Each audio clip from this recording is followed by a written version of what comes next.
Fala, galera, começando mais um Globotechcast, o podcast de tecnologia da Globo. E aqui vocês estão cansados de saber, né, que a gente traz pessoal do mais alto gabarito para a gente poder falar de tecnologia, agilidade, inovação. E hoje a gente vai falar sobre tecnologia, é claro, mas no contexto da transmissão dos Jogos Olímpicos de 2024 em Paris. Então, a gente trouxe aqui um time repleto de estrelas, medalhistas de ouro aí no assunto. E a gente vai ter esse papo super alto astral. Acho que vocês vão curtir muito. Então, segura aí, né? A gente não vai tomar muito tempo de vocês, não, mas não abandona a gente, não, beleza? Eu sou o Celso de Mello, eu sou um homem pardo, como de costume. Tô vestindo aqui uma camisa azul marinho do Globotechcast. Eu tenho um cabelo preto baixinho, a barba também preta, bem baixinha. Estou aqui agora com meu amigo Iago, que vai começar se apresentando. Tudo bem, Iago? Seja bem-vindo. Queria, só para deixar claro aqui, a minha ideia inicial era ter uma tocha olímpica acesa, passando de mão em mão para a galera se apresentar, mas fui convidado a desistir da ideia pela galera da Brigada de Incêndio e aceitei, né? Eles foram super educados. Eu entendi que não era uma boa ideia, então a gente matou essa ideia, mas quem sabe daqui a 4 anos a gente volta com ela. Iago, tudo bem? Boa tarde. Seja bem-vindo ao Globotechcast. Tudo bem, Celcinho. Muito obrigado. Um prazer estar aqui. Não só a tocha, né? A gente teve até um papo também de todo mundo vir uniformizado. Esse aí eu não queria falar, porque não, se escandaliza um pouquinho. Imagina todo mundo aqui de Rebeca Andrade, dando um mortal na mesa antes de... Claro, porque somos campeões, né? Porque não, Só, todo mundo com de uniforme Deus, da ginástica. Não tem pudor que me impeça de fazer isso, mas em respeito à galera da Brigada, a gente deu uma segurada. Mas fala aí. Tudo bem, Celcinho. Prazer estar aqui. Primeiro, fazendo minha autodescrição aqui para todo mundo. Sou um homem branco, tô com uma camiseta preta, também tenho um cabelo preto e tô com uma barba baixinha, assim como o Celso. Sou PO do time de projetos de streaming e vou dar um panorama um pouco do trabalho que a gente fez voltado das Olimpíadas para a nossa transmissão de streaming, né? Nossos serviços digitais. Beleza, tô aqui também com o Rodrigão. Tudo bem? Como é que você tá? Tô bem, cara. Bom dia, boa tarde, boa noite. Estamos nessa loucura aí de decolagem, né? Da cobertura dos Jogos Olímpicos pela TV Globo, né? A gente tá aí há 1 ano e meio já nessa jornada. Pensei que vocês tivessem começado um mês. Normalmente a gente começa mais em cima. Né? Dessa vez a gente decidiu ser um pouco mais foi prudente, um pouco mais prudente, né? Sim. Mas eu integro o time de telecom, então a gente olha ali com bastante antecedência para ver a parte de transporte e sinais. Então a gente já está careca de ver aqui, com perdão do trocadilho, tô um pouquinho careca já, mas de ver essa questão da Olimpíada. Mas muitos desafios aí. Falando um pouquinho aqui da minha autodescrição, eu sou um homem branco, com cabelos pretos aqui, uma barba baixinha, mal feita, preta também, uma camisa cinza, social, e uma calça preta. É isso aí. Beleza, a gente está aqui também com o grande Fábio Estevão. E aí? Boa tarde, Celso. Boa tarde, pessoal. Obrigado pela oportunidade. Eu sou um homem branco, cabelos castanhos, barba baixa, tô vestindo uma camisa polo preta e uma calça jeans. Eu sou aqui da Squad de Grandes Eventos, então aí, junto com o Rodrigo aí desde o início, trabalho no planejamento do projeto, né? O que não faltou foi grande evento esse ano, inclusive, né? Verdade. Fabinho bastante, muitos desafios. desafios. Todos eles, né? Não é o último. Vai ter férias depois das Olimpíadas? Com certeza. Tá no Rock in Rio. Esquece. Rock in Rio. Graças a Deus, o Rock in Rio tem boas mãos. Lá com os outros times da Squad, eu vou pegar uns diazinhos. Merecido. Show de bola. E compondo a mesa aqui, a gente está aqui com o Cadu. Seja bem-vindo, Cadu, ao Globotechcast. Não é a sua primeira participação aqui, é verdade. Você já esteve aqui falando de TV 3.0 em algum momento. Exatamente. E hoje você vai falar disso de novo no contexto das Olimpíadas. Exatamente. A gente teve um podcast passado, né? Se vocês procurarem na playlist, tem um podcast sobre tudo que você gostaria de saber sobre TV 3.0, então assistam esse podcast. E hoje aqui eu vou falar mais sobre TV 3.0 no escopo aqui das Olimpíadas, né? Tem aqui os nossos colegas fazendo trabalho operacional para as Olimpíadas e eu tô ali pegando uma caroninha para já tentar dar um vislumbre do que vai ser o futuro ali da TV 3.0. E aí, fazendo aqui a minha audiodescrição, eu sou um homem branco, né? Eu uso óculos, tenho cabelo baixinho, já bastante careca, já por sinal, preto, e estou usando aqui uma camisa social azul marinho. Ah, show de bola. Jogos Olímpicos, impossível não falar disso. Vocês praticam algum esporte olímpico? Só para... A gente é de TI, né, galera? Vai- Não teve Bota o como, grilo né? aí, bota o grilo aí, o sonoplasta. Não vai ter. Eu gosto de todos, mas como de praxe, eu não pratico nenhum. Mas, Eu gente, de também. repente, ano que vem, né? Vamos ver, de repente, a Olimpíada, como é que eu posso dizer? Desperta, Desperta. né, gente? Importante ali, né? dizer que nossa empresa faz um projeto, né, com os colaboradores incentivando Verdade. aí. A gente vai ter uma corrida no EG, corrida e caminhada, já para a gente começar a entrar no clima olímpico. Corrida e caminhada. Se tivesse ali, de repente, a modalidade de arrastamento, eu ia, né? Me arrastando 2 quilômetros, talvez eu consiga ali. Mas, enfim, indo aqui direto ao assunto, mais uma edição, né, dos Jogos Olímpicos ali, transmitidos pela Globo, né? Nossa primeira transmissão de Jogos Olímpicos ali em 1972, Olimpíadas de Munique. Acho que de lá para cá, de 14 edições, contando com essa, nós transmitimos 13. Né? Acho que só a de 2012, Londres, né?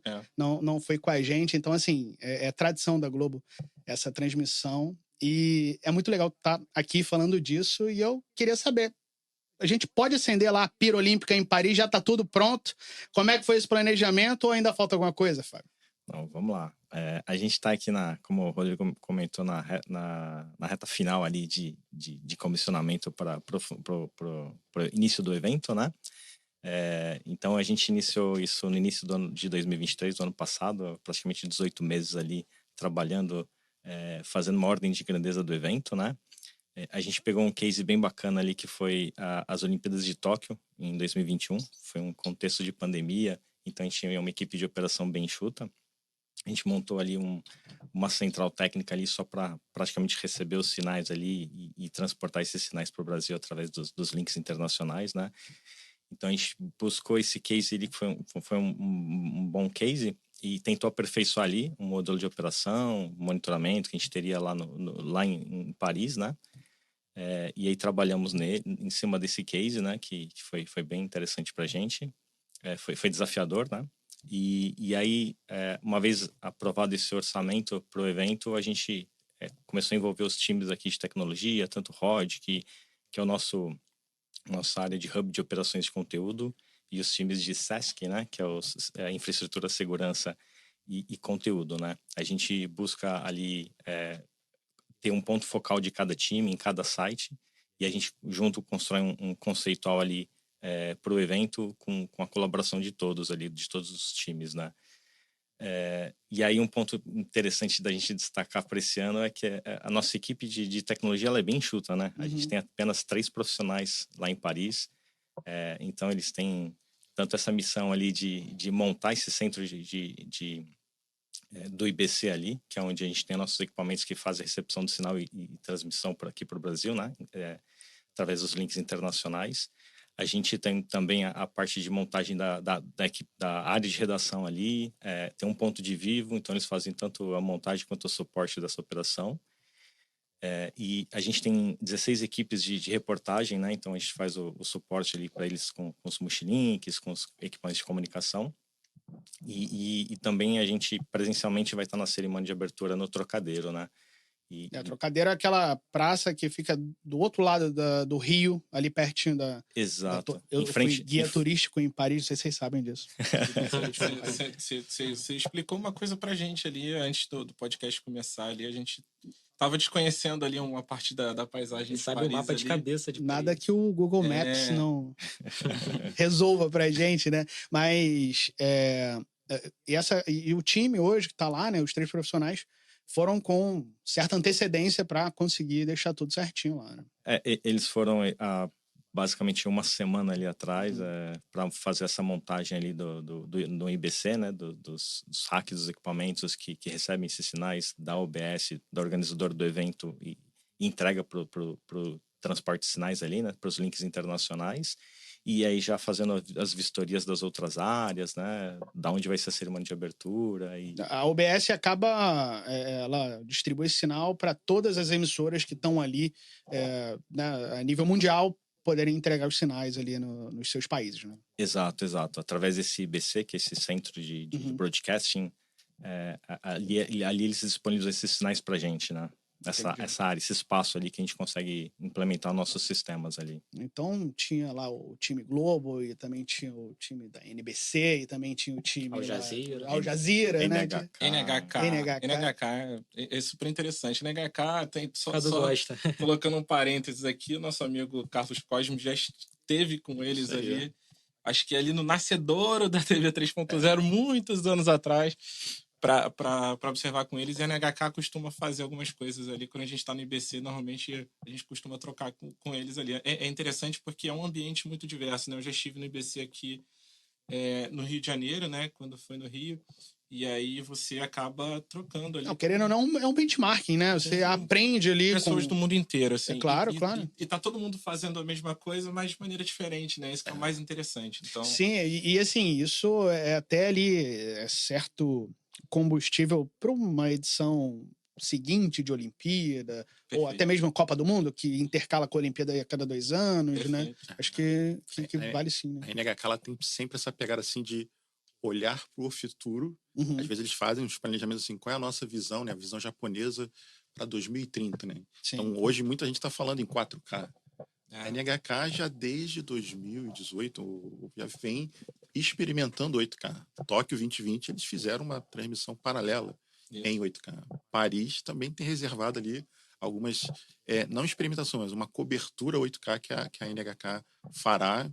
E provavelmente a gente vai assistir aqui no Brasil também. Nossa, eu acho que essa surpresa aí para todo mundo. Eu acho que nós aqui na América do Sul somos vanguardistas, né? Quando o assunto é TV. E só que em outras localidades, outras regiões também, né? Tem seus representantes ali da vanguarda, né?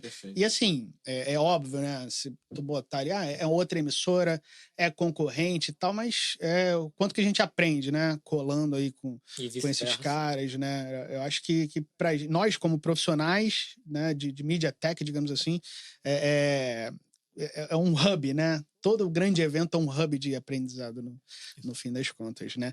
E aí, enfim, comentando aqui, né, do IBC, né, da OBS, que é a organização que faz essa distribuição dos sinais, eu imagino que não é uma tarefa fácil trazer esses sinais aqui para o Brasil, né? Entendendo que não são poucos, entendendo que Olimpíadas, né, Jogos Olímpicos são muito mais pulverizados que, por exemplo, Copa do Mundo, né? A gente estava até conversando isso aqui em off, né? Muita coisa acontecendo ao mesmo tempo, né? E fora isso, que já acontece em todas as Olimpíadas, ainda tem a abertura das Olimpíadas de 2024, que é um desafio a mais do que foi feito até hoje, né? Perfeito. Essa Olimpíada, eu acho que ela traz um pouco, do que as Olimpíadas sempre foram, assim, de maneira potencializada, né? Acho que até do ponto de vista não só tecnológico, mas da diversidade também, assim, muito se fala dessa Olimpíada em relação aos números de diversidade, né? Então ela tem tudo para ser uma das Olimpíadas, se não a Olimpíada mais diversa, assim, em relação ao número de povos, etnias, etc. Então, acho que é super interessante, e eu acho que isso é um capital da Olimpíada, né? Você tem ali uma vocação ali em ter povos de diferentes regiões, de culturas completamente diferentes, enfim, celebrando aquilo ali que enfim, o amor ao esporte, né? Sim. E aí isso se reflete na tecnologia de que forma, né? A gente precisa captar tudo isso em todo lugar ao mesmo tempo. Então, a gente tem uma jornada diária ali muito extensa, né? E com muitas modalidades acontecendo em muitas localidades diferentes, né? Então, você tem até lá no Haiti, enfim, o surf, né? Na Polinésia Francesa. Então, você está, enfim, diametralmente oposto lá à Europa, você está lá com a presença de uma modalidade olímpica. E dentro de Paris, obviamente, você também tem essa capilaridade ali. Então, tudo isso, como os amigos aqui já anteciparam, né? É concentrado ali no IBC pela OBS, né? Olympic Broadcasting Service. É uma empresa do Comitê Olímpico ali que faz essa produção, né? Então, a produção no sentido, assim, de uma produção bem simples ali no sentido de que não tem nenhuma personalização daquilo ali, né? Então, basicamente, troca de câmera, né? Captação de áudio ambiente, e aí tem áudio imersivo, tudo que de direito, e algum tipo de grafismo ali associado a medalhista, enfim, como que foi aí o tempo daquele daquele atleta, em relação à atividade dele. E aí, dito isso, para os broadcasters em geral, né, as emissoras do mundo, normalmente a gente tem ali alguns pacotes, né, igual teve por assinatura ali, você tem alguns pacotes de conteúdo que você normalmente tem ali um número de sinais ali que você pode adquirir. E aí o padrão ali, quando você quer ter acesso a basicamente tudo que está acontecendo ao mesmo tempo, é um pacote chamado Vanda Package, que te dá 50 sinais ali. E aí desses 50 sinais, ele te oferece ali, na totalidade, todos os eventos que estão acontecendo ao mesmo tempo. E aí são 44, dentro desses 50, são 44 feeds ali, né? 44 canais de vídeo, que podem ou não ter algum conteúdo naquele momento, mas que ficam no ar para a gente o tempo todo. Quando não tem nada acontecendo, ele fica ali com um sinal de teste ali para a gente saber que está de pé. Opa, tá funcionando, assim que começar algum tipo de evento, vai aparecer ali. E são esses 44 que a gente consome aqui no Brasil e leva para as nossas telas. Dos 44 que chegam, são 44 que a gente exibe nas, enfim, nas telas, formas, e aí, assim, é assunto pra gente desenrolar aqui no podcast, mas assim, tem muito leite pra gente tirar aí desse processo. E aí, o que a gente faz, né? No passado, é até legal trazer um pouquinho disso, porque no passado a gente levava uma delegação muito grande de tecnologia para aquele ambiente, e aí, por conta da inviabilidade técnica, por vários motivos, né? E a gente tinha que fazer algum tipo de produção local para conseguir fazer 50, 44 sinais que sejam se transformarem na capacidade de banda que a gente tinha para trazer para o Brasil. Quando a gente chega em Tóquio 2020, a gente tinha um histórico de Rio 2016. Sim. Que não foi um histórico Olimpíada dentro de casa, a gente botou tudo que tinha direito, né? E aí a gente chega numa situação de pandemia, que a gente não podia botar muitas pessoas para viajar, que a gente tinha todo um protocolo, enfim, de quarentena para as pessoas viajarem e tal. E aí a gente passa a fazer uma Olimpíada imersiva e muito mais remota, né? Então, e a gente se pergunta, será que a tecnologia resolve esse problema, né? É isso. E aí, assim, a gente teve que fazer isso, pegou de supetão ali, né? A Olimpíada foi postergada em 1 ano, mais ou menos. Foi, ela acabou acontecendo em 21, né? E aí, assim, acho que teve todo um redesenho ali. E aí a gente parte para um modelo que cara, vamos trazer tudo que a gente puder trazer de lá. E vamos usar tudo que a gente tem de recurso aqui. Porque a gente tem muito recurso aqui. Sim.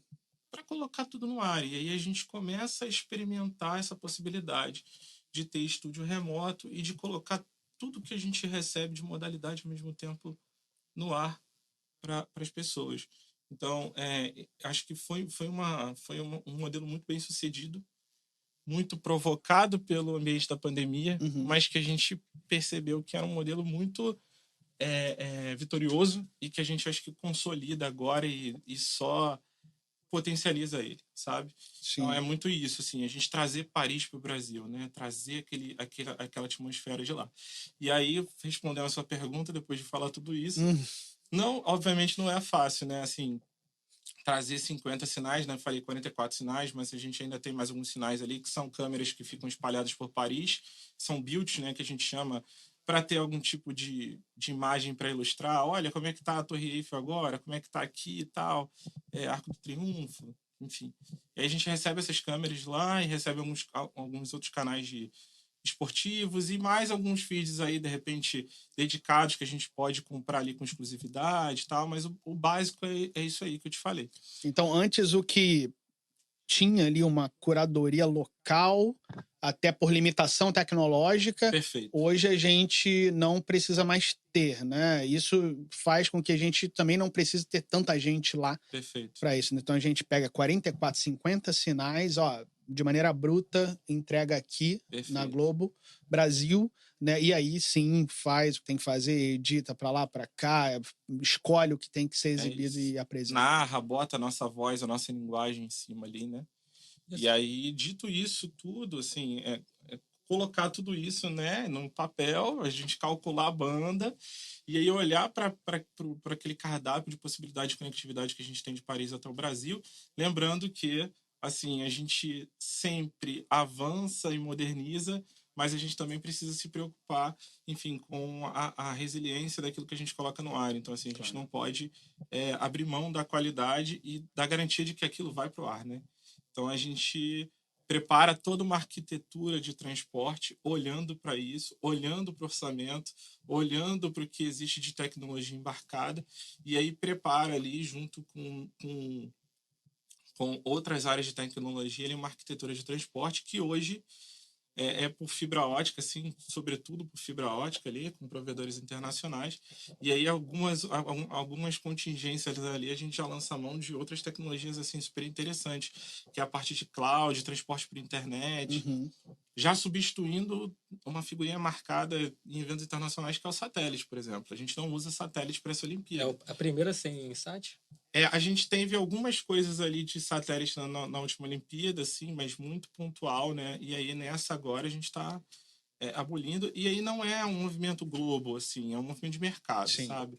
Acho que o satélite ele passa a ser ali um recurso, ele não deixa de existir, mas ele passa a ser mais um recurso ali de conectividade do serviço. Antes a gente olhava muito como o satélite ali, cara, como que eu chego num lugar ali, enfim, muito distante de onde eu... Cara, satélite, eu não tenho outra forma de chegar, né?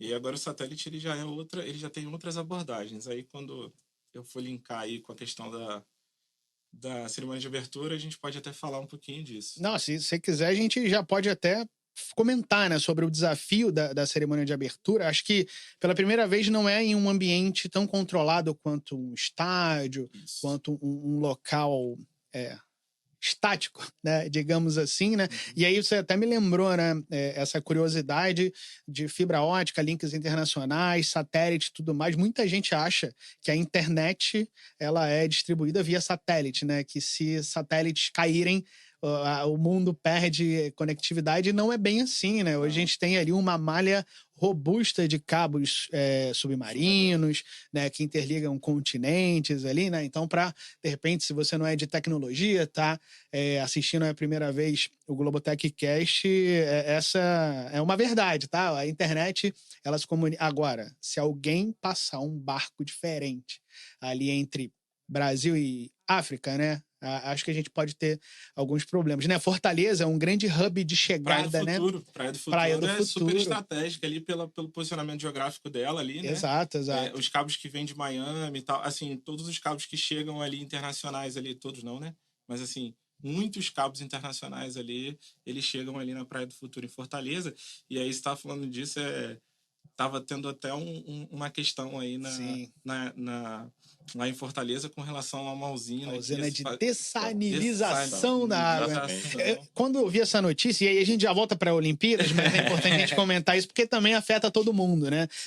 Em Fortaleza, estavam, né, pelo menos até agora, para criar uma usina, né, de dessalinização da água, para tornar a água potável, e por algum motivo queriam construí-la exatamente onde os cabos submarinos chegam. E isso é um problema, porque se esses cabos se romperem, aí sim as comunicações aqui no Brasil, né, sofrem ali com alguns problemas e tal. E eu, particularmente, me perguntei, cara, com essa vastidão de mar que tem, né, de litoral que tem no Brasil, será que só ali daria para construir, né? Assim, você fala em relação à usina, né? A usina. Mas em relação aos cabos, eu acho que tem a ver com essa sem dúvida, geográfico. Sem dúvida. Mas a gente tem outros, a gente chama de land station, né? A gente tem outros posicionamentos de abordagem de fibra.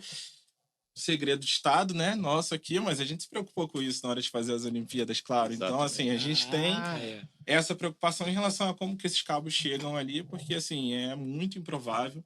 Mas pode ser que algum cabo desse seja... Levantamento de riscos, velho levantamento de riscos ali. Enfim, mas aí voltando lá para... Abertura das Olimpíadas. Para a gente não perder ali, de fato, acho que assim, a gente trabalha no evento em geral com conectividade dedicada, né?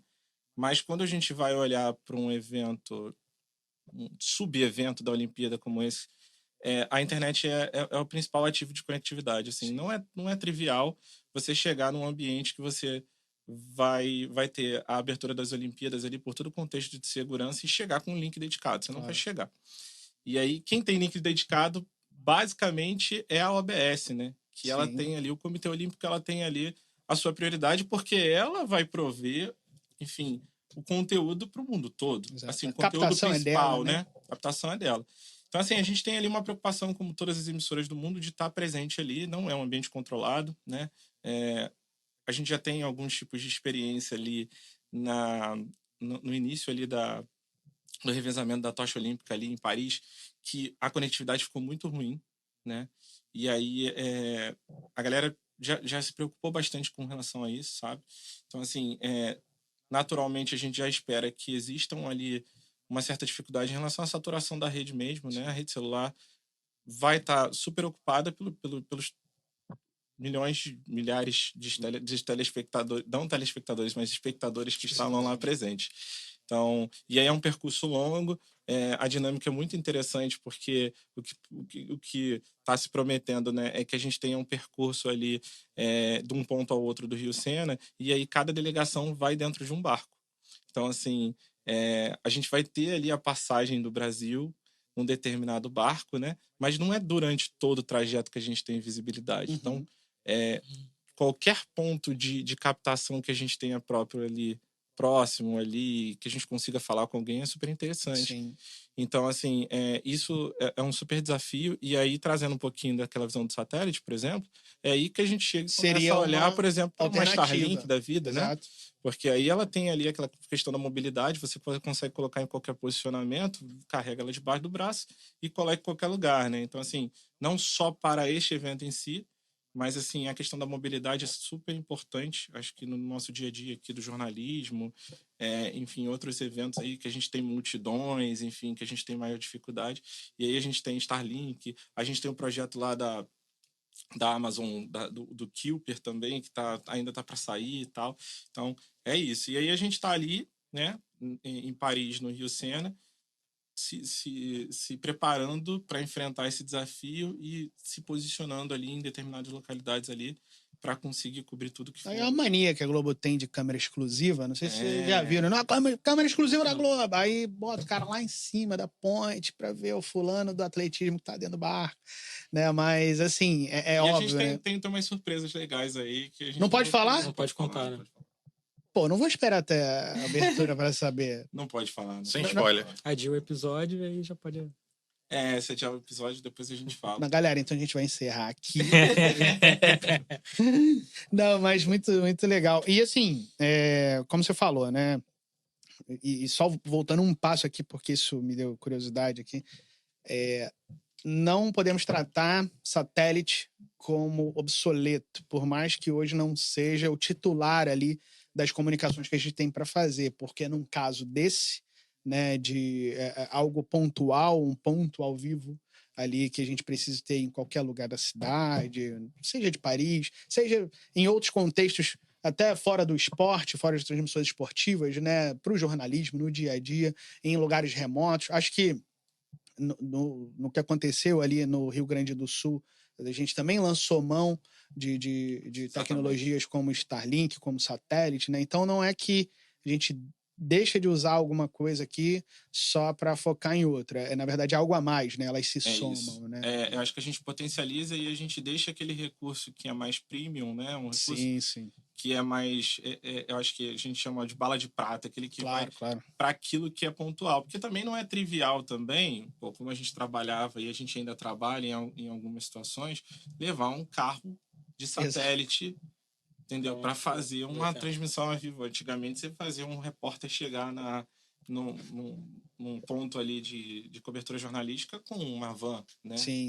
E aí, hoje em dia, a gente vai de mochila. A mochila é a conectividade dele, né? Exato. E aí a gente deixa aquele carro ali um negócio mais, cara, isso aqui só vai funcionar desse jeito aqui. E, historicamente, como tudo na tecnologia, começou desse tamanho e foi ganhando eficiência e diminuindo volume, né? Ali, e hoje... Exatamente. A gente, não, realmente, isso daí é um avanço importante, sobretudo para telecomunicações. Né? E as empresas, assim, pegando um gancho, as empresas de satélite, elas também estão muito preocupadas com isso. E, assim, elas estão se reinventando. Boa parte delas, assim, muitas que a gente tem contato aqui, elas estão mudando um pouco a cara.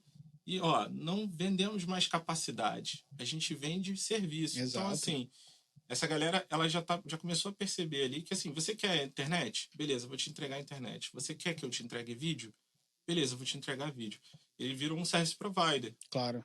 Então, assim, você não passa a ser agnóstico para o cliente. Óbvio que a gente é um cliente técnico, então a gente se mete em tudo que a gente contrata. Quer saber o que Sempre acontece ali opina. atrás. Tudo que a gente contrata, a gente quer saber tudo. Os caras ficam até, às vezes, um pouco chateados com a gente. Eu não quero comprar a caixa, eu quero saber como é que a caixa foi feita, né? Exatamente. Isso, né? Mas, assim, no frigir dos ovos ali, ele tá vendendo serviço. Então, assim, ele pode vender por satélite, ele pode vender por fibra. Então, tem algumas empresas aí que já estão usando. E aí, tipo, é super interessante isso. Tem o caso lá de Fernando de Noronha, que as operadoras chegam por satélite lá para distribuir conectividade de rede celular lá. Né? Mas lá é meio que só isso mesmo, né? Então, Porque aí tem um é o que negócio lá tem, da né? fibra lá, que aí às vezes funciona, às vezes não funciona, enfim. Mas, enfim, é isso. Você usar o satélite como mais um meio ali, mais um cardápio para chegar com um determinado serviço. E você falou ali de peculiaridade tecnológica, né? Seja satélite ou não, fibra ótica ou não, infraestrutura como um todo, eu acho que para essa transmissão de Jogos Olímpicos específica ainda tem um dificultador ali quando a gente olha para a infraestrutura da cidade, né? Acho que a gente tem ali uma limitação, ou pelo menos uma característica diferente no que diz respeito à rede elétrica da cidade de Paris Sim. e o que impacta no transporte, né, desses sinais para o Brasil, né? Esse é um detalhe bem peculiar, porque a gente, dentro da televisão, né, a gente tem uma questão que é em relação a frame rate, né? Então, assim, querendo ou não, a gente está falando de sequência de quadro, sequência de fotos, né? Frames por O que segundo. a gente faz é isso, O né? vídeo a nada gente mais tira um é monte que de várias fotos seguidas. sequencial. Exato. E aí, o que acontece é que em determinadas regiões, em função da rede elétrica ter outra frequência, que a rede elétrica também é baseada em ciclos por segundo, o vídeo, né? O padrão de captação de vídeo é diferente no Brasil. E aí, o que a gente faz é converter. Só que aí tem várias formas de você converter. Você pega um vídeo captado em 50 Hz, que é o padrão usado lá na Europa, e transforma em 60, você está aumentando o número de frames, o número de fotos. E aí, dependendo do equipamento ou software que você use, isso pode ficar bom ou ruim. Porque você está criando uma imagem que não foi captada, entende? Um fotograma. Uma dúvida, isso exemplifica ali algum atraso tecnológico em Paris, em comparação ao que é aqui? Não. Ou simplesmente uma característica? É uma característica, acho que porque, assim, só para contextualizar o porquê que se faz isso, né? Tem vários motivos aí. Data hoje, por que a gente ainda faz isso? Pura e simplesmente porque a rede elétrica está sendo gerada naquela frequência, a gente precisa harmonizar a frequência da captação. Porque se você não fizer isso, em alguns casos você vê batimento no vídeo. Entendi. Então, se você filmar, tem algumas coisas que podem fazer você conseguir resolver isso, tá? Mas na prática, se você pegar uma câmera e captar em 60, de noite, 60 Hz, e um poste lá em 50, você vai ver um batimento, porque eles não são compatíveis. Perfeito? É basicamente por isso. Então, assim, existe um padrão de captação local e a gente tem que seguir esse padrão. Sim. Só que, assim, nos últimos anos, a gente não teve tantos eventos assim com locais que sejam frequência de 50 Hz. A última vez foi o Catar. É recente. Sim. Mas antes do Catar, não. Né? A gente ficou bastante tempo sem ter eventos internacionais. E existe um esforço muito grande para esse tipo de conversão? Esse que é o ponto, porque é muito caro e a gente não tem por que ficar investindo num recurso que pode ser que a gente não usa, né? Claro. E recurso de broadcast, né? De televisão, a gente tem uma vida útil. Então, você vai investir num negócio que dura 10 anos, né? E aí, daqui a pouco, ele tá obsoleto e você não usou naquilo que você ia usar. Então, a gente tem aqui um parque para aquilo que é do dia a dia. Jornalismo, basicamente, e alguma demanda de esporte. Mas para esse volume de sinais, de forma alguma. Então, isso obrigou a gente a ser bem criativo, porque isso leva o orçamento lá para a estratosfera. Aí uma outra curiosidade aqui que surgiu. Fora do contexto de transmissões de grandes eventos, quando temos equipes ali de jornalismo espalhada, né, por todos os continentes, a gente se depara com esse tipo de problema também? Sim. Mas aí, quando a gente fala de se deparar, na verdade, eu vejo que a gente se depara de maneira planejada. Assim. O jornalismo, apesar dele ser factual, ele tem ali uma natureza ali de cobertura. Então, assim, a gente sabe quais são os pontos que normalmente a gente vai ter esse tipo de captação. Um deles é Londres. A gente tem base em Londres. A Globo tem base em Londres. Sim. Os sinais que são captados em Londres são em 50 Hz. A gente tem capacidade de conversão para esse cara, entendeu? Entendi. E assim, a gente também tem para demanda sazonal do esporte no dia a dia, por conta de algum evento que seja feito lá. A gente tem, para isso a gente tem. A gente não vai ter por esse volume de 50 sinais de um dia para o outro. E esse é um padrão, eu tô entendendo que é europeu, né? Europeu, isso. Né? Todos os países ali, acho que seguem esse... A gente tem isso na Europa, tem alguns lugares da América Latina. Tem aqui a Argentina, do nosso lado. É, a Argentina, Isso é um legado da época que o pessoal estava construindo as redes elétricas. Né? Entendi. Naquela época não havia uma padronização E a aí nível tem internacional. PAU-M e tal. Aí vem a história. Os padrões de televisão que foram provocados por isso, né? E aí isso fica assim pro resto da vida, entendeu? Exatamente. Entendi. E... tem um negócio legal rapidinho. Acho que vale falar. O Fábio falou sobre a gente levar um hack para Paris. Uhum. Esse hack a gente testou no Brasil, a gente montou os equipamentos no Brasil. Então tudo que tá lá estava aqui, não foi nada... Pré-montado, né? A gente Pronto. levou para os estúdios Globo e montou. E aí a gente alugou um gerador que rodasse na frequência ali da rede elétrica lá de Paris, né? Sim. Da europeia, para conseguir testar ele numa situação real, assim. Porque testá-lo em 60 não funcionaria. Porque a gente tem no break, a gente tem outras coisas ali para garantir que, cara, se acabar a energia lá, a gente vai continuar no ar, né? Sim. E aí enfim, uma curiosidade interessante. Não, claro, a gente precisava ter pelo menos uma quase certeza do ambiente, né? Para conseguir simular mesmo. Porque, imagina, você testar com algo que não é o real, né? Da localidade, chega lá, não dá certo, menos 44 sinais de Olimpíadas. Aqui pra gente. E os no-breaks, eles são setados para 50 Hz, né? Então, a gente só consegue simular no gerador também de 50 Hz. Uhum. E aí, então, ele já vai pré-configurado dessa forma, né? Então teria que fazer pouca coisa. A ideia é que os nossos amigos de Paris não fiquem chateados com a gente, mas é para ser plug and play. Amigos de Paris? Talvez eles fiquem chateados. Vocês estão vendo a gente. Quando os jogos acabarem, a gente vai trazer vocês aqui. E aí vamos dizer se é verdade ou mentira. Vocês vão ter a oportunidade de... E aí vai ser um episódio só de denúncia. De tudo que deu errado. Falo, não foi plug and play, não testaram e tal. Fica tranquilo, galera. Vocês vão ter... Mostra o trecho aqui com o Rodrigo e diz... É verdade ou não é? É verdade. Ó, os recortes aí vão o fazer VAR. os cortes aqui do episódio. Falar, Rodrigo falou que, galera, nem precisava de 3, podia ir um só. Que era botar na tomada que o negócio ia rolar. Isso. Eu até falei pra galera, não precisa ir tanta gente pra Paris. Tanta gente pra Só Paris. um, né? E aí, Fábio, a gente falando aqui dessa quantidade toda de sinais, os desafios, né, que a gente tem, seja por causa da infra de Paris, seja por causa do volume mesmo, né, desses sinais, o que eles representam hoje ali para as nossas plataformas. Estou entendendo que são 44 sinais que a gente distribuirá independente da tela ali, seja TV aberta, seja TV paga, né, que é o Pay TV, TV por assinatura, seja Globoplay, né? Entendo que isso está disponível para todas as plataformas que nós temos. Exato. A gente tem a parte dos conversores ali de norma, de frame rate, que a gente entrega para os controles, né? Então, a gente vai ter a produção aqui no Jardim Botânico ali para TV Globo, né? TV aberta. No Ion aqui a gente vai ter a produção dos Sport TV 1, 2 e 4 em HD e o Sport TV 2 em 4K HDR, né? Então aqui é um padrão ali de conversor de norma mais robusto ali, que nem o Rodrigo comentou, para a gente poder fazer a produção desses eventos, né? E transmitir.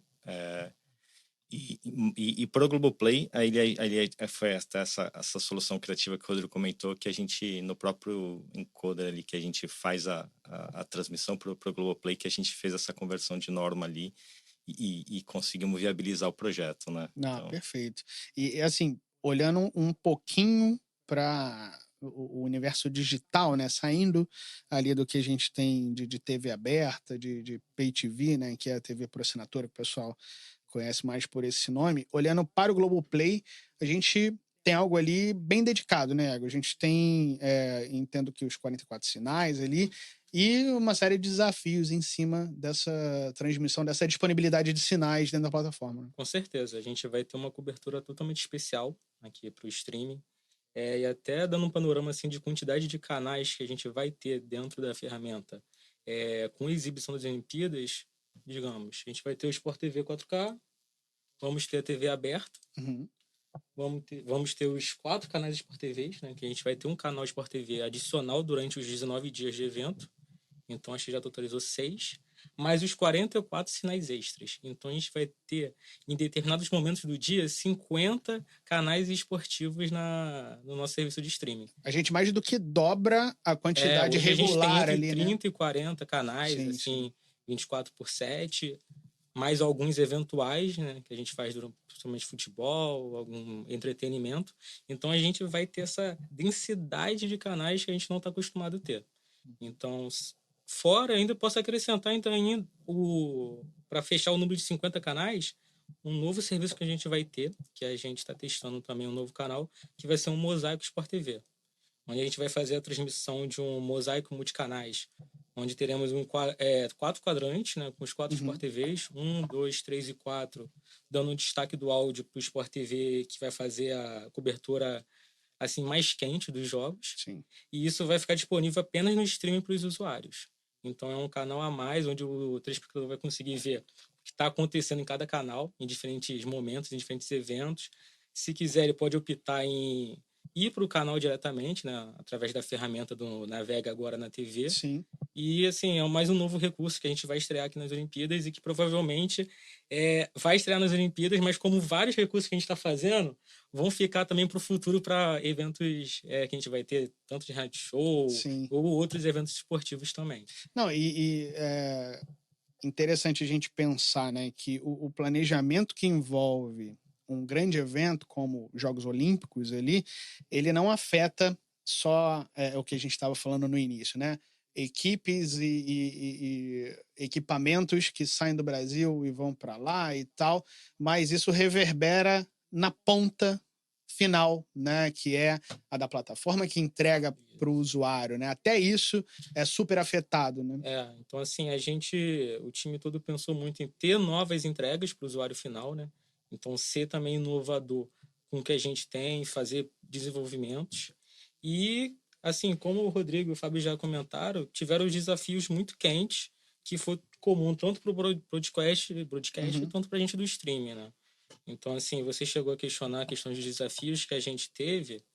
Eu trago, acho que, 2 principais. Sim. Que o primeiro que foi a questão ali de entender a nossa capacidade atual para suprir a demanda de 45 novos canais, né, Sim, contando claro. com o Mosaico. E, assim, teve um trabalho que começou em novembro de 23, de estudar, ver a nossa casinha, o que tem no nosso parque de equipamentos, entender qual parte aqui do nosso sistema de streaming a gente consegue abrigar esses canais extras, aonde que a gente não tem capacidade de abrigar. E diferentes times que vieram fazer esse estudo para entender, assim, essa parte aqui da cadeia, digamos, aqui onde a gente faz nossa codificação, onde a gente adapta os nossos sinais para ser trafegados pela internet, a gente consegue abrigar esses 44 sinais? A gente viu, pô, a gente consegue. Então, aqui é algo onde a gente vai conseguir usar o que a gente tem no nosso parque e a gente vai abrigar e vai conseguir expandir a nossa malha de sinais. E também em outros cenários, assim, outra parte da entrega, onde a gente faz a parte ali de encapsulamento, onde a gente entrega para CDN, que você entende super bem, melhor do que ninguém. Já cansou de falar de CDN aqui, você né? sabe, entende muito bem. A gente viu que a gente talvez tivesse que ter uma expansão para abrigar esses 44 sinais extras. E aí vem a grande questão, que assim, a gente vai ter apenas 19 dias de eventos. Então, Vale a a gente pena? vai fazer um investimento, a gente vai aumentar a nossa capacidade de tráfego de canais por um evento de 19 dias, e aí vem a parte também de estudo de como que a gente pode fazer um investimento em equipamentos que a gente possa usar no futuro para outras configurações para outros eventos, outras demandas. Então, assim, são duas partes desse estudo que a gente faz nesse aumento de capacidade, né? Usar o que a gente já tem até onde dá e fazer um investimento em algo que não vai ser ocioso no futuro. Então, assim, é uma forma de a gente fazer bem otimizada que, assim, eu acho que o grupo todo conseguiu fazer muito bem. Acho que é uma balança ali, né? Entre querer, né, e correr atrás de entregar muita qualidade, né? E a gente sempre tem essa coisa, né? Olha, se na última edição foi bom, essa tem que ser melhor ainda, né? Sempre. A gente tem que manter a excelência, mas sermos eficientes. Isso. Né? A empresa tem um padrão de qualidade que o telespectador sempre espera alguma coisa diferente também, Totalmente. né? Então, assim, sempre tem que ter uma inovação, sempre tem que aumentar. A gente sempre escuta assim, pô, vai fazer quantos canais vão ter, sabe? Quantos sinais vão ter? Isso é algo que até o nosso telespectador cobra da gente. Então, a gente tem essa cobrança, mas a gente tem que fazer de forma realmente inteligente, sabe? Bem pensada e estratégica, eu diria. Sim. Aí, pegando só esse gancho, por que a gente consegue viabilizar esses 44 sinais se a gente não evolui no modelo e traz esses sinais todos para o Brasil? A gente, de forma alguma, teria como distribuir isso para o telespectador final através do Globoplay, né? Claro. Uhum. Então, é como que as coisas se complementam, né?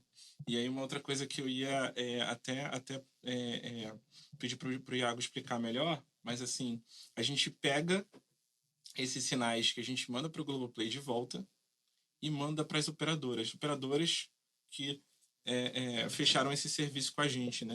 Então, a gente pega esses 44 sinais, que são dos feeds ali dedicados, e manda para essas operadoras. E aí as operadoras, para quem não tá familiarizado com o termo, Sky, são as que nós assinamos ali para ter TV por assinatura. Enfim, TV por assinatura, né? E aí essas emissoras receberiam esses feeds com aquele sinal de teste que eu trouxe lá no início para vocês. Sim. Então, assim, a gente sabe que está chegando, mas em algum momento a modalidade vai começar. Existiria um planejamento para cada canal. E aí, para a gente não entregar esse color bar, esse sinal de teste ali, que não é muito amigável ali para o telespectador, né, de certa forma, e também para a TV para assinatura também não ter que gerir isso ali, porque também operacionalmente é complexo. Tem uma automação que o time aqui do streaming também trabalhou em cima para que a gente viabilizasse, enfim, uma entrega muito semelhante à do Globoplay. Aquilo de deixar disponível só o que de fato está ativo no momento. Porque imagina, né? Pensando aqui como um usuário, como um espectador, né? A gente está falando de 44 sinais, 44 canais. De repente, não são todos que tem alguma coisa ali, porque não está acontecendo o esporte. Geralmente na fase final, que ele já está nas semifinais ou finais das modalidades. Às vezes o surf não dá onda. E tem um horário do dia também. Tem um horário do dia. Sim, tem esporte que é mais cedo, tem esporte que é mais tarde. E aí você tem ali o usuário que de repente não entende essa dinâmica e ele vai falar, caramba, eu tenho 30 sinais aqui e nenhum tá passando nada, o que adianta até, o que adianta pagar? É muito assim, né? Mas realmente no momento não tá tendo nenhuma competição. Sim. Esse ponto é bom porque conversa muito com o que a gente estava discutindo no início, quando a gente estava explicando o que é OBS, IBC, etc. A gente tem realmente uma automação que é criada para inserir tapumes, algumas cartelas com informações que destacam que o evento não está acontecendo no momento. Esse tapume é inserido de forma automática por uma automação que o nosso time criou aqui da empresa. E essa inserção automática é feita através de informações que são geradas pela própria OBS, que é quem nos gera o vídeo. Sim. A OBS tem um serviço que gera para todas as emissoras do mundo metadados, e nesses metadados vão ter serviços tanto de ranking entre os países, vai ter informação dos recordes mundiais e dos históricos, informação sobre cada um que está participando, né? Cada competidor. PDF, né? Exatamente, é o que a OBS chama de BDF. E vai ter também a grade de programação. Uma grade de programação que é atualizada constantemente. Então, a gente tem um time aqui, uma área que foi responsável, que não foi exatamente na gente aqui de stream, mas teve uma área responsável por criar uma API que vai consumir esses dados que a OBS nos gera, e esses dados consumidos conversam com os nossos sistemas internos. Então, a partir do momento da grade que a gente teve um evento que foi encerrado, digamos, um jogo de futebol acabou. A gente vai ter essa informação que a OBS nos gera de metadados para inserir automaticamente no nosso sinal de vídeo um tapume indicando para o telespectador que o evento acabou. Aí Tapume traduzindo, né? É só o... Começa é uma voltamos já. Daqui a pouco, voltamos já, entendeu? E aí o telespectador vai ter essa informação do voltamos já. Cara, mas isso é super curioso, né? Porque, então, assim, galera, quem for assistir, de repente botar num canal que no momento ali não tá tendo um evento e tal, o que você tá vendo na tela, seja uma agenda, seja um ranking, seja um aviso de que o evento foi encerrado, isso tudo é via automação, não é ninguém que precisou manualmente, né, inserir essa informação. Sim. Parece que não, mas é um avanço, porque em algum momento foi manual. Não, e você imagina o trabalho que isso não ia gerar. Fazer maluco. Porque, enfim, naturalmente é o que você falou. Tradicionalmente a gente faz isso de maneira manual, né? Sim, sim. E aí você abre, fecha um feed, 44. Já complica um pouco. E aí, além disso tudo, tem um EPG também, né? Que a gente chama tem ali um EPG que também bebe do mesmo banco PDF, de dados, né? exatamente. Então, EPG seria o guia aquela, de programação. guia de a programação. gradezinha ali, né, que aparece. Bannerzinho, né? né? Que aí diz Isso, ali, com bots. horário. Né? Pois é. Também Aqui é a mesma automação que... Não é a mesma automação, que assim, a gente tem mini automações criadas para cada sistema, mas o serviço que a OBS gera, que é o BDF, é o mesmo. Então tem um grande serviço, uma grande API da OBS que gera todos os metadados. Todos os metadados possíveis que tem da competição, seja desde o início do evento, da abertura, até o encerramento, e também as informações específicas de cada dia são consumidas por essa API, por todas as emissoras. Você estava falando ali, né, de que a cada edição, a cada grande evento, a gente coloca uma coisinha nova ali na mesa, né? E isso já vai ser um legado para um próximo grande evento que tiver, né? Se for pensar em caráter esportivo, a Copa do Mundo de 26, por exemplo. Próximo jogo pode ser ali via automação, né? Seja a grade, seja uns tapumes ali nos canais dedicados. Né? Esse é um ponto que a gente já trabalha há alguns anos, né, para diferentes eventos. Sim. Na Tóquio também a gente já usava essa automação, também já existia. Óbvio que tem algumas alterações, né, de um evento para o outro, mas é algo que a gente já está bem maduro aqui na empresa para essas automações, né, dos nossos serviços. Perfeito. E, bom, falando... assim, queria mais pontuar mais um grande desafio que... Não faltou desafio, né? Foi desafio, assim, Olimpíadas são grandes desafios. Combinou que ia falar que tinha sido tudo fácil? Não foi nada fácil, não foi nada fácil. Tá sendo fácil para você? Não foi fácil, não é fácil. Pode... Iago, desabafa.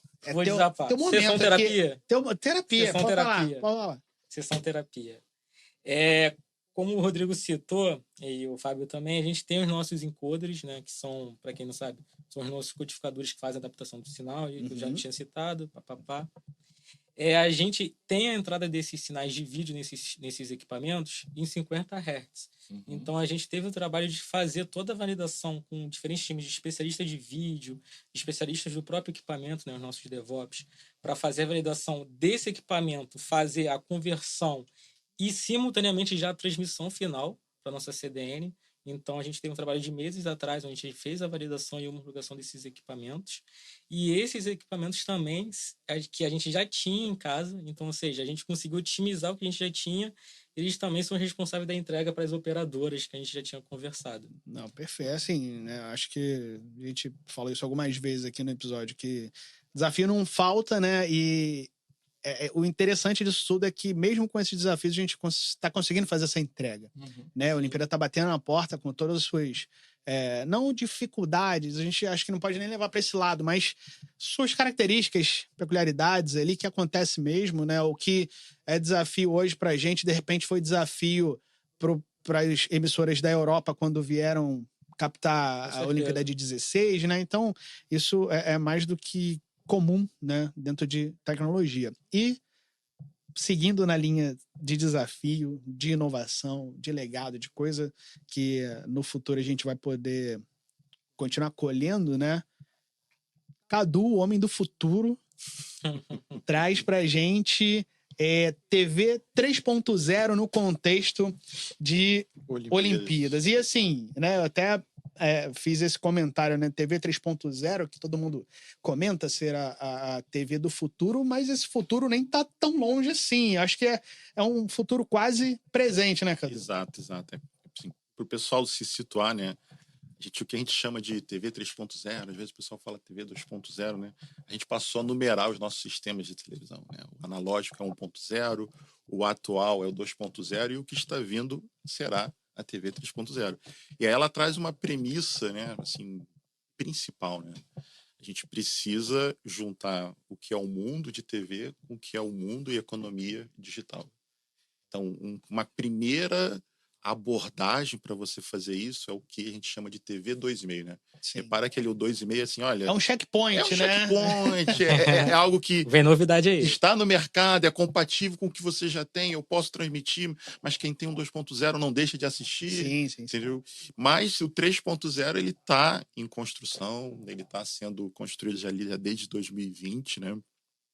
São muitas frentes, não só dentro da Globo, mas principalmente frentes fora da Globo, né? Isso não é uma iniciativa da Globo, isso, na verdade, é uma iniciativa de todo o mercado de broadcast brasileiro. Então, isso envolve Globo, as demais emissoras de radiodifusão, envolve universidades, envolve fabricantes de equipamentos de transmissão, de encoder, as próprias marcas, os próprios fabricantes de televisão e, claro, sempre ali com o apoio do Ministério das Comunicações, da Anatel, Uma né? construção conjunta, Uma né? construção conjunta, Claro. múltiplas mãos.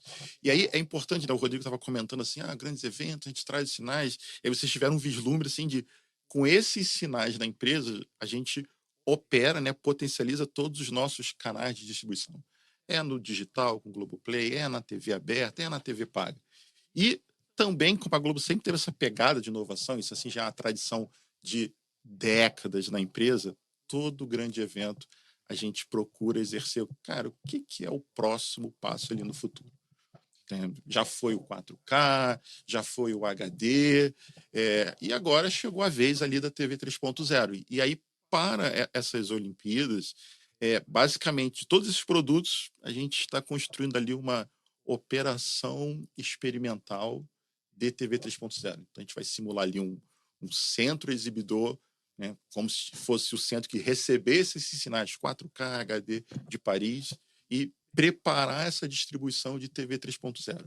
Experimental, porque a TV 3.0 ainda não está pronta, a gente ainda não tem as normas no mercado, e isso requer que a gente, então, fomente o ecossistema. E a melhor maneira de você fomentar esse ecossistema é atrair os parceiros para um grande evento, fornecer aquela visibilidade. Cara, o que vocês conseguem fazer? O gol é esse aqui de atingir. Então, assim, já colocando aqui, né, o mega spoiler, para essas Olimpíadas, a gente construiu aqui no Rio, né, isso é um trabalho de múltiplas mãos, de diversas equipes de telecom e fora de telecom, uma primeira emissora de TV 3.0.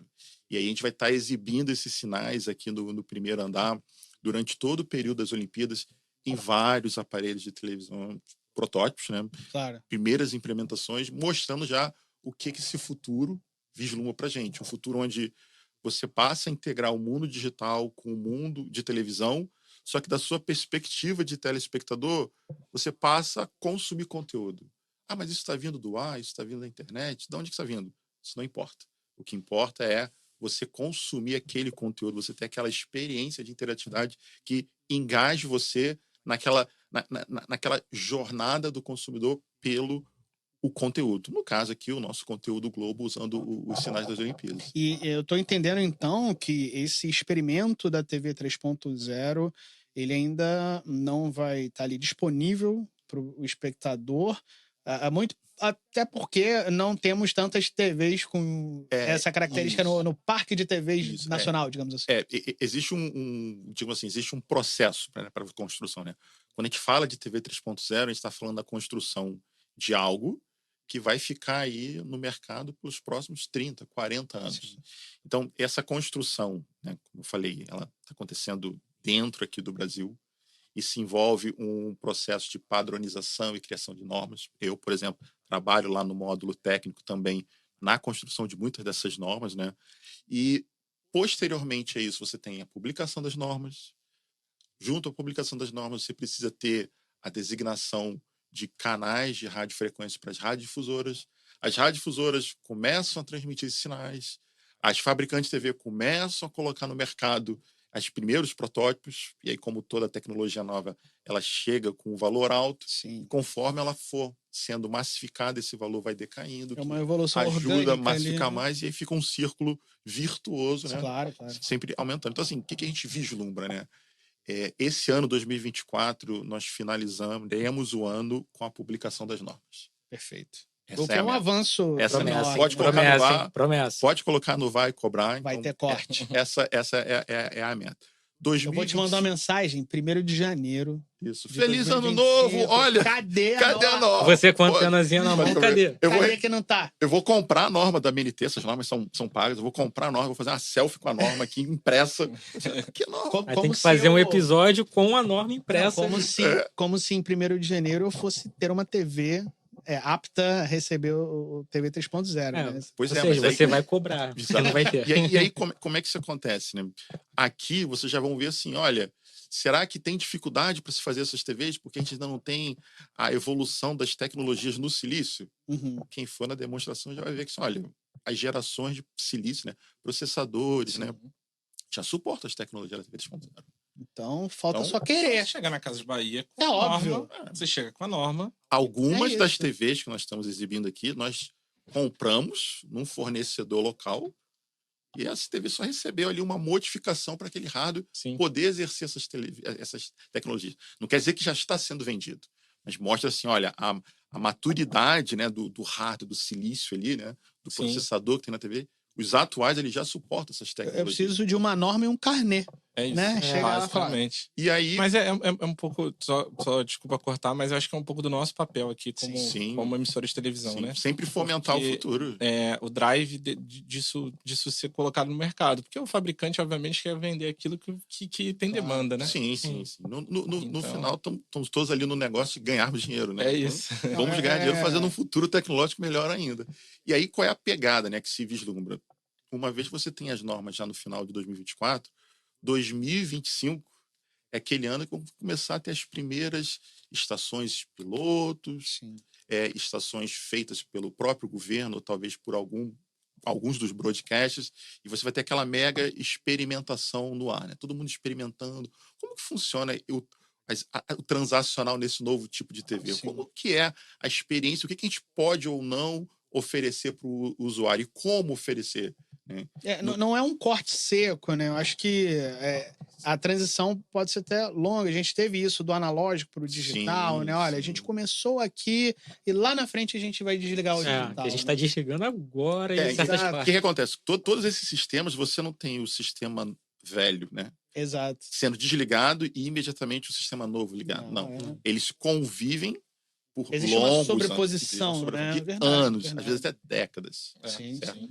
E o que se espera e também se tem feito é que muita coisa que às vezes você pensa e olha, isso só dá para fazer com a TV 3.0. Não, mas espera aí. Eu posso fazer um subset dessa experiência maior, né? Posso pegar um conjunto menor, eu posso fazer com o atual sistema. Uhum. E aí você tem várias experiências. Então, Sim. já deve ter ouvido o craque do jogo, votação no É de Casa e por aí vai. Então, isso são experimentações que já estão ocorrendo hoje no ar, mas já vislumbrando esse futuro da TV 3.0. Essa que seria a 2.5, né? Essa seria a 2.5, o nosso atual sistema. E aí, quando que efetivamente a TV 3.0 vai estar no ar? Aí vem a segunda promessa para cobrar aqui no VAR. Já existe assim um compromisso, o próprio ministro falou que a Copa de 2026 já se espera uma operação comercial ali de TV 3.0. Alô, ministro. Olha, Falta pode 2 cobrar. anos. Falta 2 anos, então Estamos em julho, né? Faltam 2 anos. Você aí. bota 2 o anos. ministro e o Cadu aqui. No... já pode.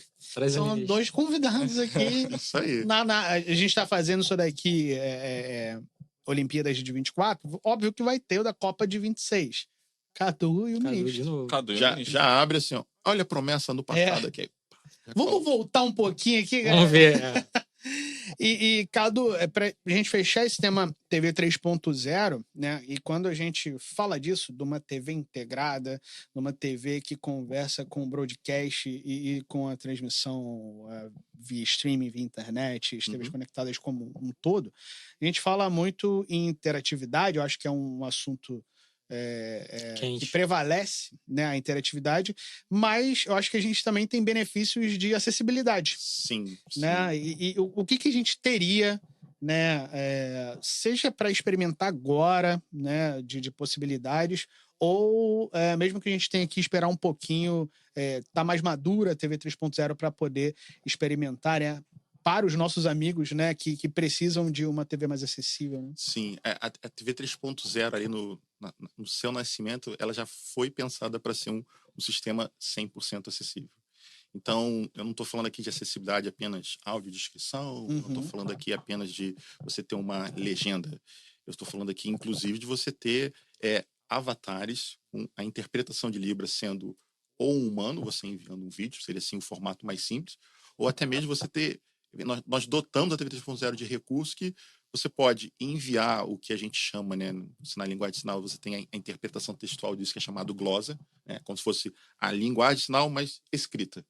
E aí você pode enviar isso através da TV 3.0 e um avatar fazer essa interpretação ou na própria TV ou num dispositivo que a gente chama um dispositivo companion, né, tipo Sim. seu celular ou tablet, de forma a gente poder agregar todos no mesmo ambiente.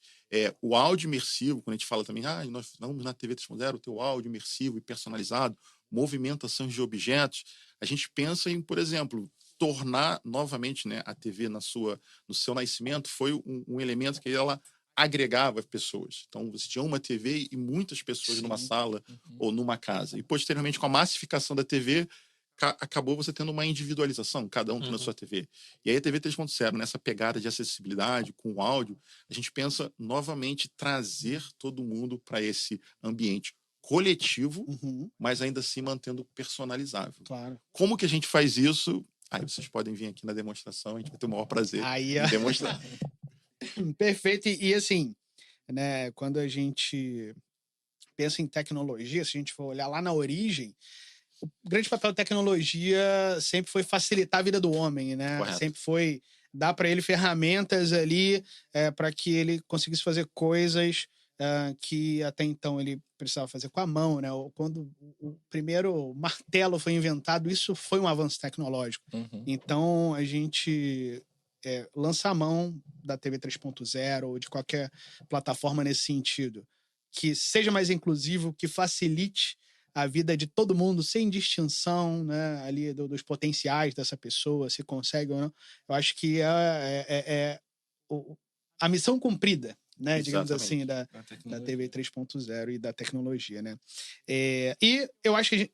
Por favor. Só para não perder aqui a linha de raciocínio, assim, que você falou lá no início de espírito olímpico. Sim, sim. Enfim, Exato. a gente está experimentando. Acho que tudo isso chama um pouco acho que chama um pouco do espírito da Olimpíada, né? Claro. Essa questão da diversidade, da inclusão. E aí eu queria falar um pouquinho só da nossa atmosfera aqui dentro da Globo, porque, Sim. assim, querendo ou não, a gente falou de site aqui, a gente tem vários endereços físicos, né? Sim. E muitas pessoas remotas. Então, a Olimpíada são 2 semanas, assim, uma jornada intensa pra gente, mas que, por ser uma empresa muito grande, com muitas pessoas, acho que é um momento que a gente está muito integrado. E aí se assemelha muito ao que os atletas estão fazendo. Sim, lá. é Assim, claro. A gente está numa jornada quase que num esporte olímpico aqui durante essas 2 semanas, assim, para colocar tudo isso no ar. Assim, a gente aqui é um grãozinho de areia dentro de todas as pessoas que contribuíram de alguma forma e trabalharam direto ou indiretamente no projeto das Olimpíadas para a TV Globo, né? Não, então... acho que sim, né? O espírito de equipe e o espírito olímpico como um todo, ele não é uma exclusividade dos atletas, né? É isso. Eu acho que isso abrange todo mundo envolvido com isso, direto ou indiretamente, até quem só está assistindo, né? É tomado, né, por essa... O slogan fala o melhor de nós, né? Exato, né? As pessoas são tomadas, de fato, né, por esse espírito de torcer por aqueles que estavam ali lutando pelo seu objetivo. Nós aqui, como missão, né, da empresa, óbvio, a gente sempre fala nesse caráter corporativo, empresa e tal, mas não é tão frio assim, né? A gente entende que pessoalmente isso nos afeta também. Sim. Então acho que é um prazer pra gente também. Poderia não ser na Globo, a gente poderia estar em outra emissora, em outra plataforma, que eu acho que o espírito seria o mesmo, de saber, ó, a gente tá pegando isso aqui, e entregando da melhor forma, com emoção, que eu acho que é o que é praxe nosso aqui, né? A gente gosta realmente de fazer isso. E eu também tenho essa sensação que você comentou, Rodrigo, do espírito ali. Não que não aconteça em outras épocas, mas Mas é porque é diferente. favorável e a gente Sim. se integra muito mais, assim. A gente fala com pessoas que no dia a dia a gente acaba Claro, não falando e exatamente. tal. E aí tá todo mundo engajado, imbuído no mesmo propósito ali, né? É. Que é botar aqueles eventos ali no ar. E quando tem Sim. medalhista brasileiro, cara, a gente tem que seguir um planejamento ali editorial, mas do nada tem um medalhista brasileiro numa modalidade que você não esperava. E aí vai botar aquilo ali no ar. Então, assim, é muito interessante perceber que isso contamina Sim, a sim. gente como organização e a gente espera que isso contamine também o telespectador, assim, né? Aquela medalha lá de ouro é nossa, a gente sente parte daquilo ali exato. também. Até mais do que a medalha, porque assim, muitas vezes, né, até fazendo a analogia aqui com as Olimpíadas, a gente quebra recordes, Sim. né, e coloca a régua cada vez mais lá para cima. Vai né? para os big numbers depois ali. Exatamente. Depois a gente Quantas vai- horas de transmissão? no retorno vai. A gente tá chegando no finalzinho do nosso papo e eu acho que a gente tem um spoiler, que nem é tão spoiler assim, né? Já foi divulgado ali de alguma maneira nos portais da Globo e tal, né? Acho que Hugo e Felipe vão colocar aqui na tela pra gente, que é o Estúdio Olímpico, né? Que a gente falava aqui anteriormente, que não é não é a primeira vez que a gente faz isso, já fizemos de diversas formas, né? Talvez a forma mais imersiva foi a de 2016, o Rodrigo estava falando aqui, óbvio, porque estávamos em loco Dentro ali. do Parque Olímpico, Dentro né? do Parque Olímpico. E esse ano, né, nós estaremos, né, ali na Torre Eiffel. Dentro da Torre Eiffel. Efetivamente, talvez não deixariam, mas a gente deu o nosso jeito, né? Exatamente. Um posicionamento que nenhuma emissora do mundo conseguiria estar, Ninguém né? conseguiria, a gente Se a está. gente não conseguiu. E é uma evolução de um modelo que a gente vem trabalhando, né? Como a gente conversou em 2016, enfim, era um estúdio de fato presencial. E aí, na Rússia, a gente tinha ali um estúdio na Praça Vermelha, né? Na Copa da Rússia. Só que a gente usava a realidade aumentada para aumentar, porque era um glass estúdio ali. Sim. Como tinham muitas emissoras ali usando o mesmo espaço, você só tinha ali um recorte da janela do estúdio. Então parecia um estúdio mais pequenininho. E aí usava a realidade aumentada assim para ampliar, Exato. com câmeras locais. E aí as câmeras do estúdio, quando se movimentavam, mudava a perspectiva como se aquilo ali fosse realmente um vidro inteiriço. E aí a gente vem evoluindo isso ao longo dos eventos internacionais, né? Então a gente já usou isso no Catar, a gente usou isso em Tóquio, e eu acho que agora a gente usa um projeto mais ousado de todos, assim, desde do primeiro que a gente fez na Rússia, porque de fato é uma renderização do interior da Torre Eiffel. da ali, Torre né? Eiffel, e aí assim, acho que estratificando, enfim, concluindo tudo isso que a gente falou, assim, para trazer de fato a atmosfera de Paris, assim, para as telas da Globo, né? Então acho que a ideia é essa. Sim, e a expectativa é enorme, assim. Um trabalho impecável aí do time de grafismo da Globo, né? Como você falou, né? Aqui é muito mais imersivo, né?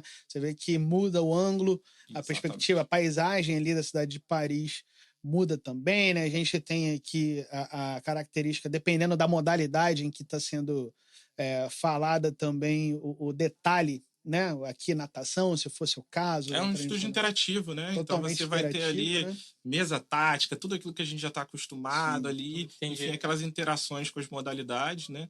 E tudo isso nessa paisagem emblemática, né? Que é Paris, né? Sim, e isso faz total diferença ali para quem assiste, né?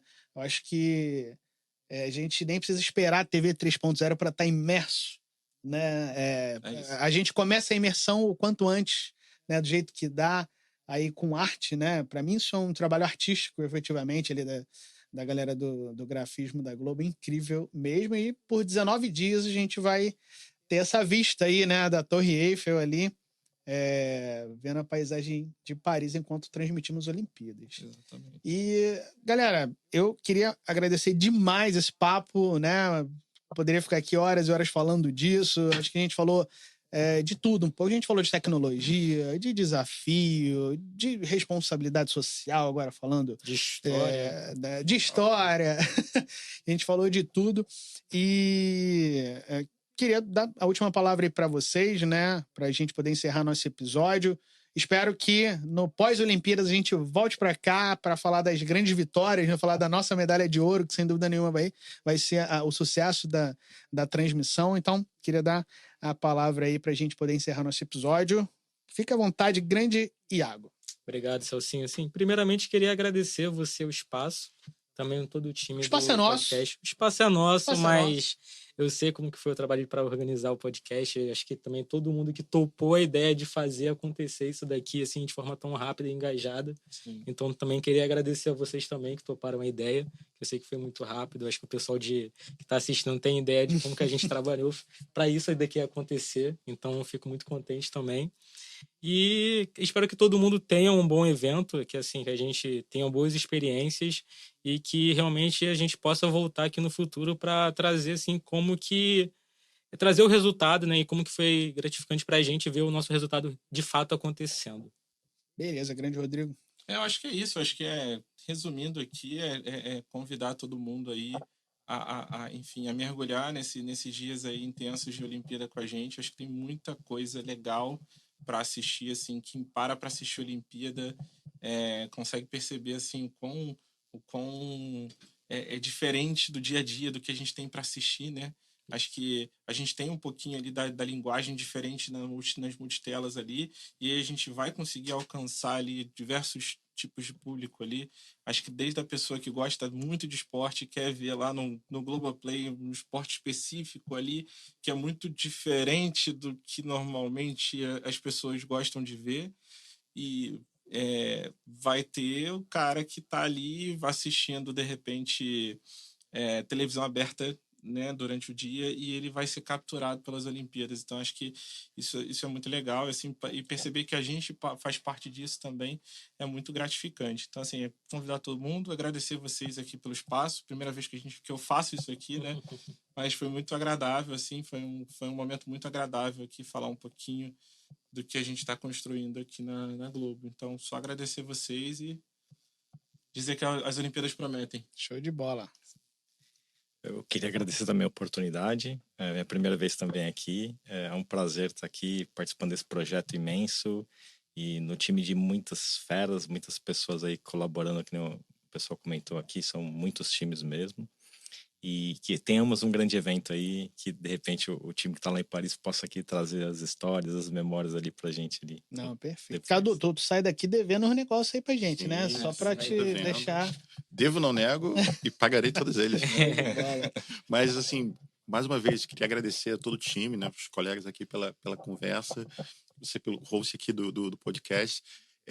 Cara, eu tô, assim, super, super feliz. Eu vejo, assim, os trabalhos dos times, né? Eu acho que o slogan, né, da campanha da empresa resume muito bem os nossos esforços, né? Os esforços de todos os times, né? O melhor de nós. Então, os nossos telespectadores, tenho certeza que eles vão ver o melhor de nós, Globo, em todas as nossas plataformas. Não tenha dúvida. E é isso aí, galera. Para você que ficou aí com a gente durante esse episódio, vou morrer de saudade de vocês até eu voltar aqui pra gente falar sobre mais algum assunto aqui no GloboTechCast, né? Enquanto isso, você pode curtir os outros episódios do GloboTechCast, seja em áudio nas plataformas de áudio, seja em vídeo, tanto no YouTube, também no Globoplay, de graça, não esqueça disso. Então, a gente se vê, compartilhem, né? Fiquem à vontade aí para disseminar o GloboTechCast. A gente sempre tá por aqui, a gente sempre tá junto. Beleza? A gente se vê. Eu sou o Celso de Mello. Até a próxima. Valeu! Valeu, pessoal. Um abraço. Valeu. Tchau, tchau. Pô, muito show, galera. Aplausos.